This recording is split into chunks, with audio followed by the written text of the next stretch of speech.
Pakistan super লিগের PSL মাঝপথে সাকিব আল হাসানকে দলে ভিড়িয়েছে লাহোর কালান্দার্স। সাকিবের পর আবার আরেক টাইগার অলরাউন্ডার মেহেদী হাসান মিরাজকে ডেকেছে ফ্রাঞ্চাইজি।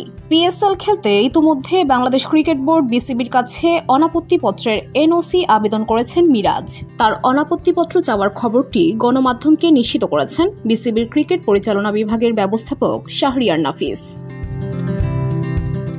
তবে এখনো কোনো সিদ্ধান্ত জানায়নি বিসিবি। শাহরিয়ার নাফিস জানিয়েছেন, অনাপত্তিপত্রের জন্য আজ সোমবার সকালে আবেদন করেছেন মিরাজ, তবে এখনো এ বিষয়ে সিদ্ধান্ত হয়নি। বাংলাদেশ ক্রিকেট দল সংযুক্ত আরব আমিরাতে টি-20 সিরিজ খেললেও দলে নেই মিরাজ। বিসিবির অনাপত্তিপত্র পেলে প্রথমবারের মতো দেশের বাইরের কোনো ফ্রাঞ্চাইজি লিগে খেলবেন এই tiger allrounder. VOD Bangla news desk.